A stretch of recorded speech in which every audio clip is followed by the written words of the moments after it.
Today we will discuss why crucial conversation is important for software architects or any professional. In fact, suppose you are a software architect and you go to manager and tell them their developers have to implement a new logging mechanism in their application, and you tell them it should be in production by 2 weeks.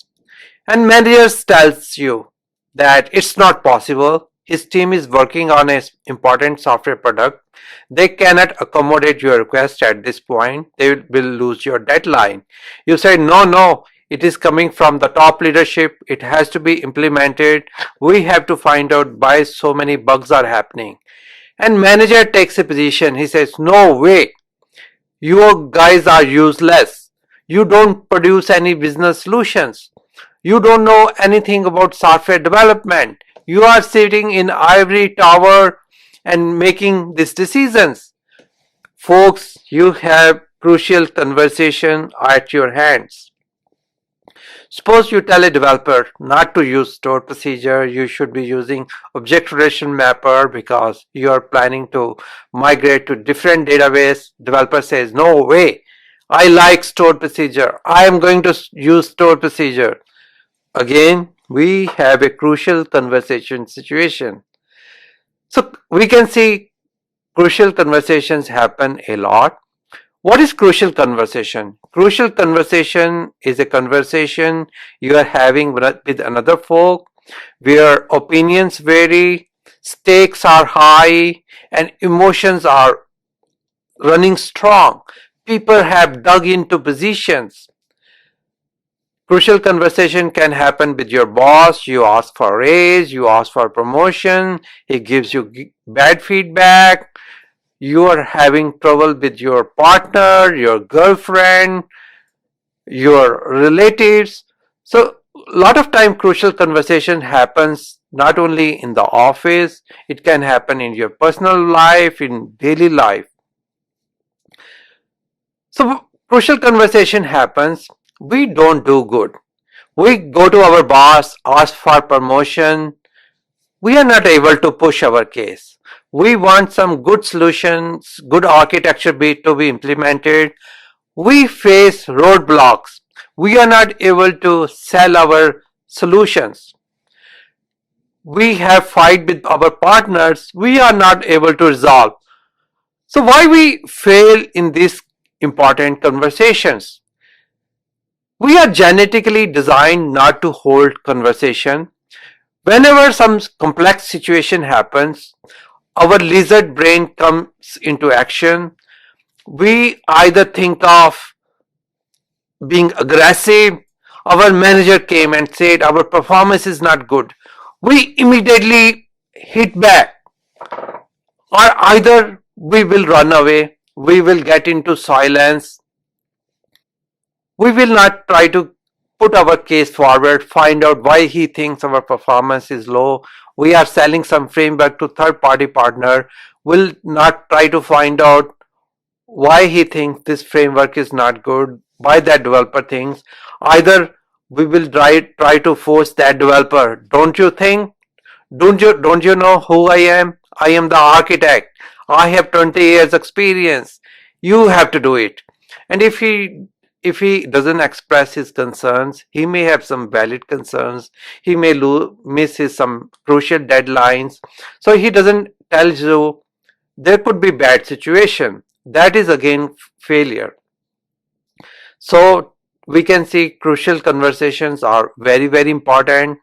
They are very important for our career growth, for maintaining relationship with our partners, and also they are very important for our health.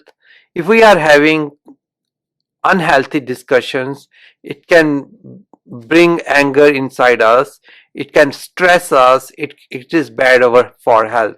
So friends, today we saw why crucial conversations are very important. Before we go into the art of dialogue, let's see two scenarios. You go to a developer as an architect. You want to enforce that everybody in the development team should be using object relation mapper. So let's see. First example, you go to a developer and tell him, okay, John, we have a change. All development team members should be using object relational mapper. Developer John says, why? We have been using stored procedures for 3 years. They have been working fine. Why we should change them? You and architect tell, there has been a policy change. No more stored procedures anymore. Stored procedures create a lot of problems. They create a lot of maintenance problem. You have to maintain separate source code. There is a lot of overhead. And the John says, I don't understand how we can simply shift to object relation mapper. Stored procedures are working fine. They help us to ship the product on time. I don't think I will be using object relation mapper. And you as architect says, how dare you? You know who I am? I am the architect. I have 20 years experience. You should be doing as I'm telling you. And developer says, no, I would not use it. What you architect do? Just sit in ivory towers and make decisions? So friends, we can see here the discussion is not going well. Let's change the scenario. Here architect comes and tells the developer, hi John, we need to make certain changes. We will be shifting to another database and we want all developers not to use stored procedures anymore. All developers you should be using object relation mappers. And developer says, no, I cannot use stored procedure. I cannot use object relation mappers. I have been using stored procedure 3 years. And I architect said, okay, I understand that this object relation mapper is new. You need extra time. We will be conducting some trainings so that developers get comfortable with object relation mappers, and that way we can transition. And developer says, I have a deadlines. I have to ship this feature within 2 weeks. If object we use object relation mapper, I cannot ship product within 2 weeks. And the architect says, okay, I can talk with your lead, and I think this is very important decision for the organization. I can talk to your business holders, your manager, and we can see we can give you some extra time so that you can learn object relation mappers. So friends, now you see what is the difference between two discussion. First discussion was architect and developer dug into their positions. In second in second conversation, in second example, they are holding dialogue. What is dialogue? Dialogue happens when you exchange meaning. You are having a useful conversation. You are accepting that other person have some valid concerns. You are taking feedback from him. You're getting information from him so that you can take a good decision, so that you can make an informed decisions. The authors, they conducted some study and they were trying to find out why some people are very effective, very productive. They followed one person and they saw he was regular and they was able to give up. And they saw in one of the meeting in CEO wanted to move his office to another location, and he told the CEO that he's taking to location which doesn't make business sense. And the authors of the book were surprised and they asked this guy, how you were able to tell CEO which others people don't want to tell. He said he wanted to give the relevant information to the CEO and wanted to make sure at the same time that he's respectful. That is the key. The people who are skilled at holding meaningful dialogues, they know how to have a pool of shared meaning. What does that mean? Pool of shared meaning. When you enter in a conversation, when architect went into conversation, he knew the benefits of object relation mappers. When developer entered in the discussion, developer talked about store procedures. That's what he knew. That was his experience. So when both of them started conversation, they had their own pool of meaning. There was no shared pool of meaning. And when an architect said that organization will be moving to another data, uh, when architect said they will be moving to another database, he created a pool of shared meaning. So all the inputs went into that pool of shared meaning, and he was able to take a more informed decisions based on that shared meaning.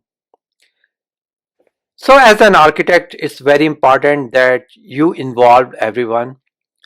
When you are making some policy decisions, take input from everyone in the development team.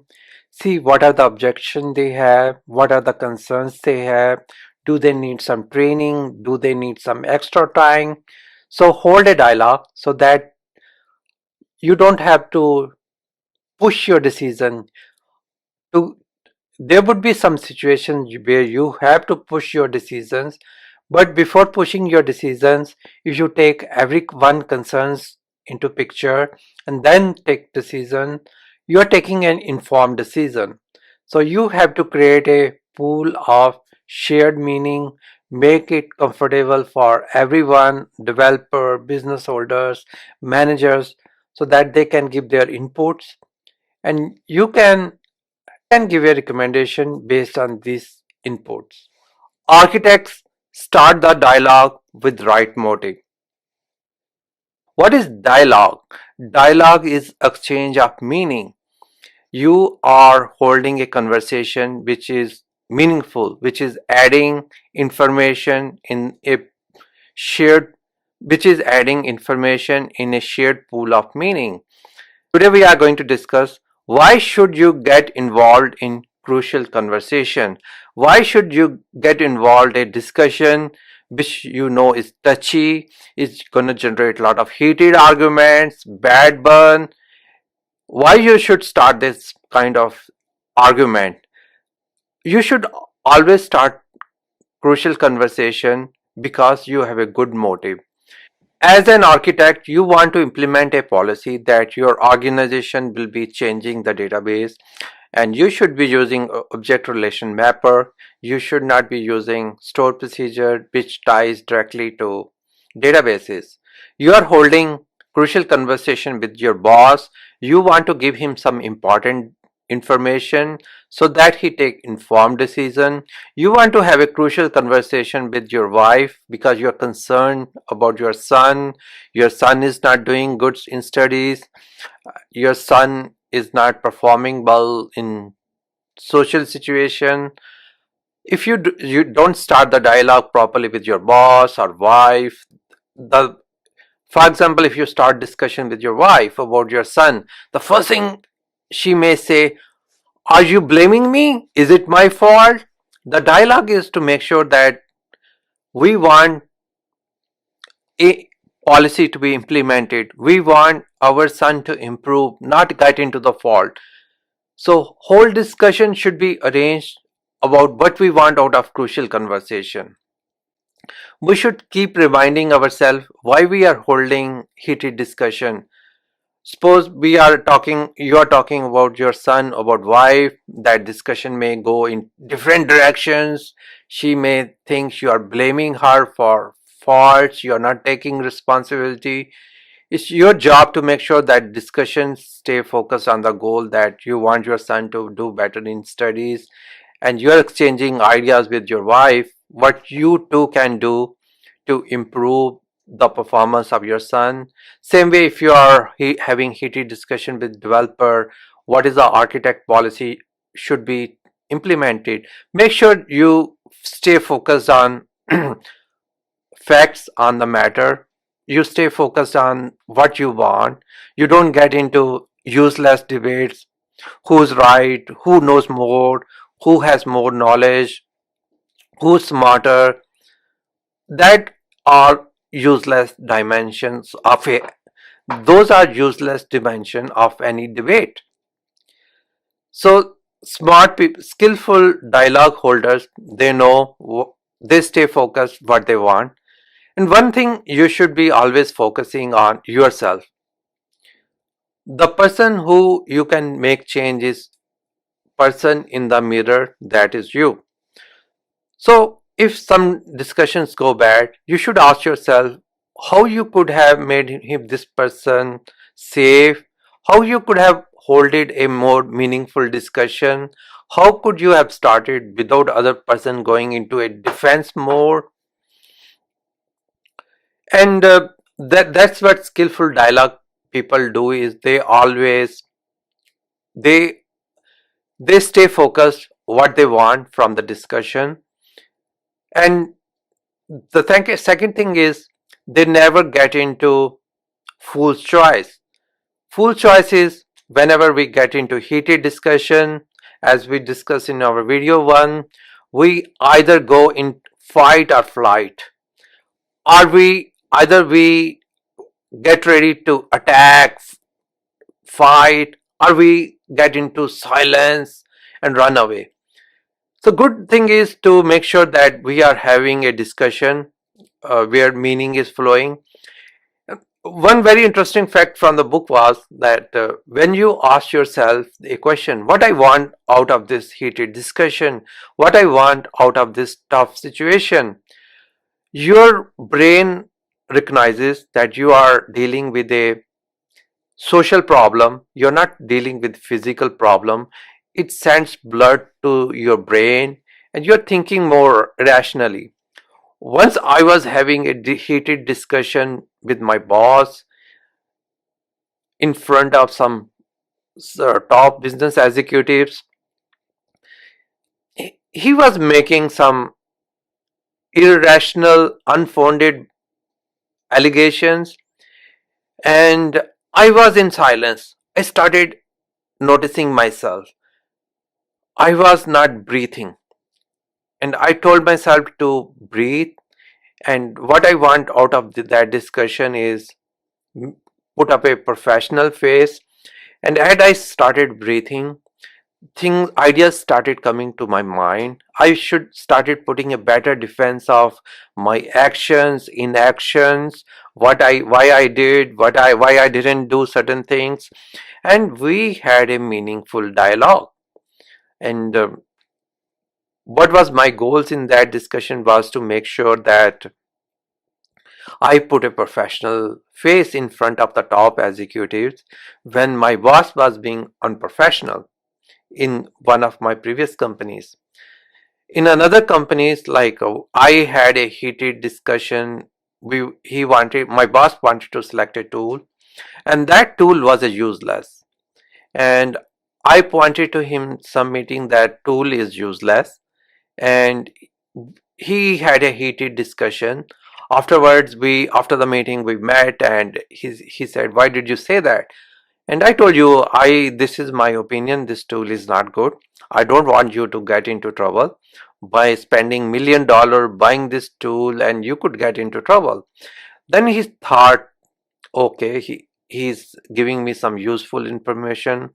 Then we have a very informed discussion in the vendor, and he agreed the tool was useless. So friends, today we discuss always start crucial conversation with a good motive, stay focused, and don't fall for fool's choice. Always look for option. As in video we discussed, when you are trying to force a developer to not use store procedure, you don't have to force him to use a particular ORM entity framework. He may like to use nhibernate, he may like to use embedded SQL. So keep the options open, explore the options which are comfortable, and you meet the objective. So when as an architect, when you are managing a team, you don't have to dictate each and every decision. In object-oriented programming, you have to take 1,000 decisions. Take those decisions which are important from architecture point of view, from policy point of view. If you are trying to you standardize some tool across all the teams, take that decision. Otherwise, let the developers take their own design decision, help them to acquire designing skills, architecture skills, so that they can take lot of decisions themselves. There was a nice book that software professional, what motivates software professional. There's a limited role of money to motivate informational workers. Informational workers get motivated when they feel they are in charge, they are taking the decisions, they have the autonomy. So, friends, always start dialogue with right How to maintain safety? How to maintain safety when emotions are very high? A lot of time you are in a meeting and you lost your temper, you were angry, and you spoke something, and afterwards you were sorry, you were embarrassed, you paid price for losing your cool. So you have to make sure that all the design meetings, crucial conversations are safe. Whether you are the lead manager or you are a participant, you are having a performance review with your manager, you are discussing some architecture design pattern. It's everyone's job to make sure that these meetings are safe, productive. So how do you make sure that these meetings are safe? First thing is you have to know yourself. You need to know when you are getting angry. Lot of time when I got angry in some meetings and spoke something, and afterwards I was embarrassed, I felt very bad that I shouted at some person or I spoke very high at high volume, I lost temper. I wish I had some device which would tell me that, oh, because you are losing control. So now what has changed over the years is now I consider it unacceptable to lose my cool. First thing is make sure that I don't lose my cool. I am mutual respectful to the other person. And a lot of times, sometimes people will give some vague ideas, silly idea. Don't laugh. Try not to laugh at that idea because you never know how at some point how some person may give good idea. Once I was having a very difficult conversation with my boss and I noticed I have stopped breathing. So I started breathing. So notice what you are doing under stress. Is your muscles becoming very tight? Have you stopped breathing? Are you feeling under threat? So tell yourself there's no threat. You are having discussion. You want to come arrive at the best decision.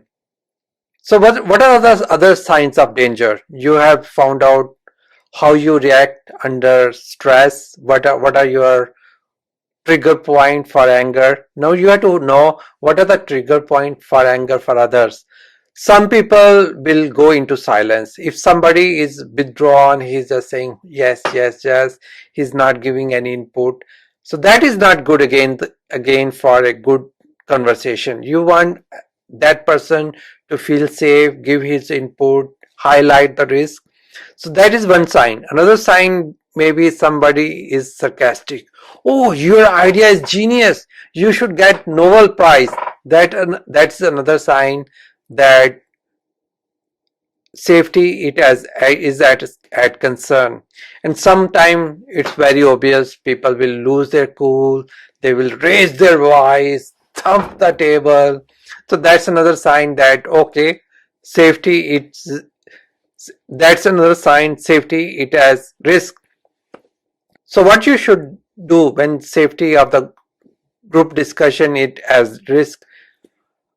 If the temper has gone too high, maybe you need to stop the meeting and say, okay, let's breathe, think over the or think let's breathe, think over the issues and let's get back tomorrow.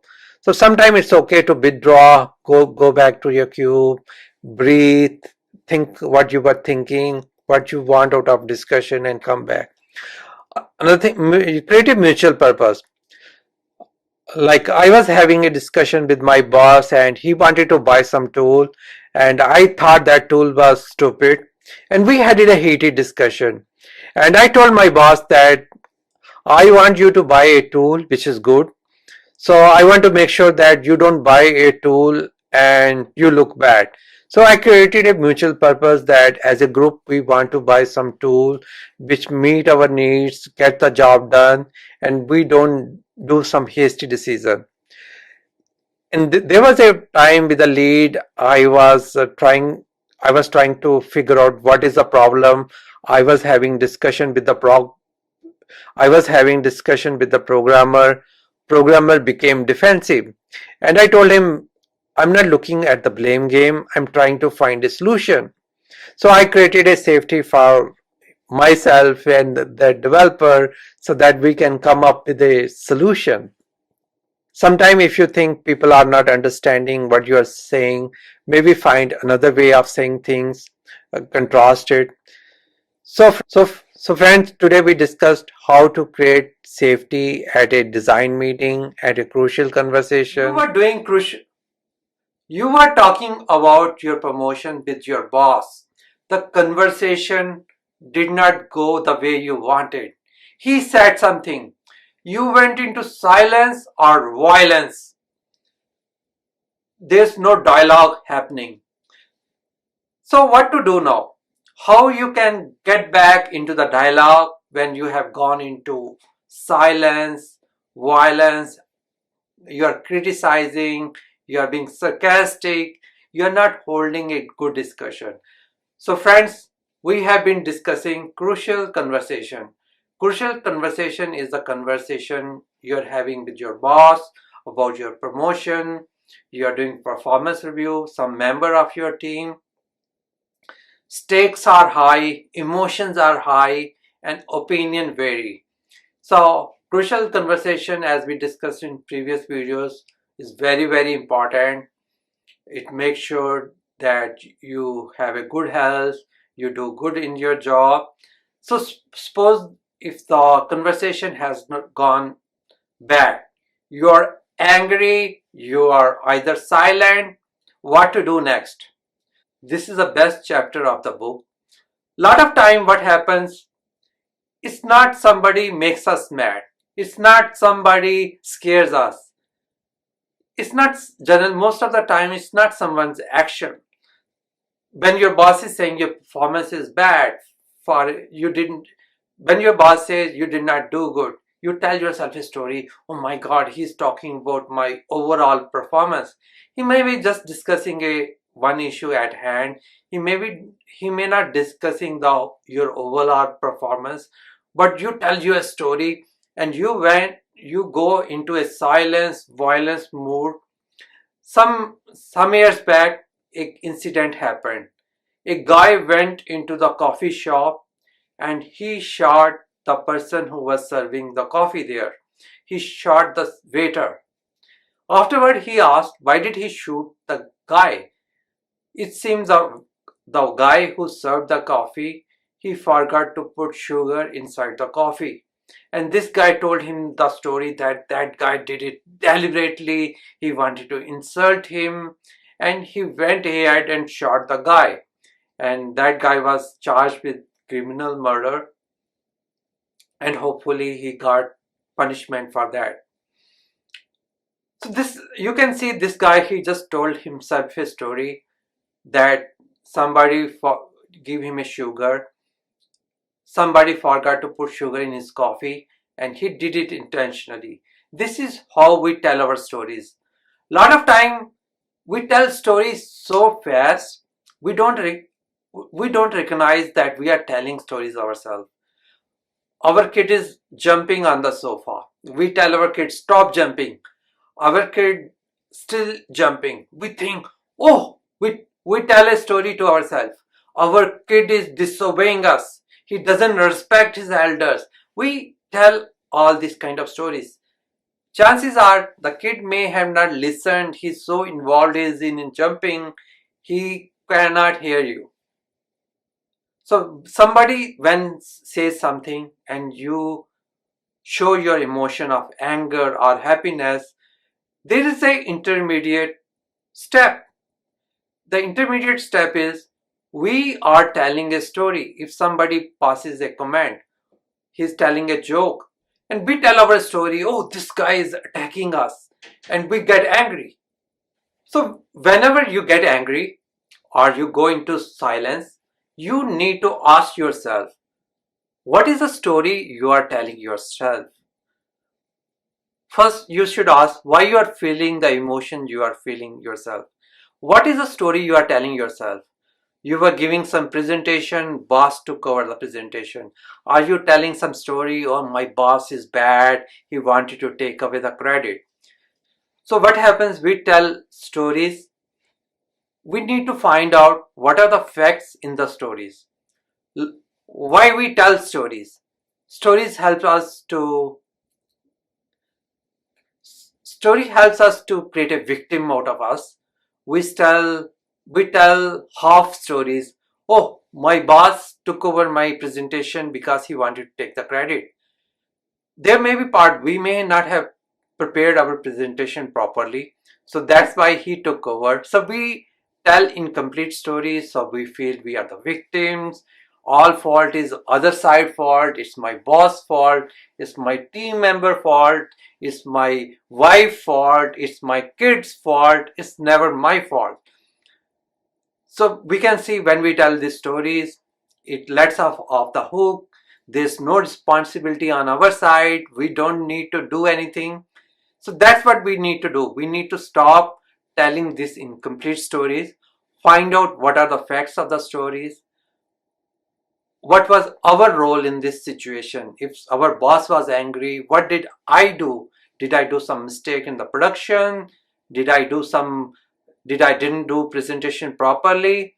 If my son is not listening, did I make sure that he can listen? He know the consequences of jumping on the sofa. He can fall, get hurt. So did I educate my kid? So we have to find out what are the stories we have to tell, and then we should evaluate, should we feel bad emotions based on our stories, and get back into the conversation. So friends, if you like this video, watch my other videos in Crucial Conversation playlist. Also like it, share it, and subscribe to my channel for your regular updates. Connect with me on LinkedIn and Twitter, especially LinkedIn. If you like small summaries of the video, I will be posting lot of small summaries of the video on LinkedIn. Thanks again.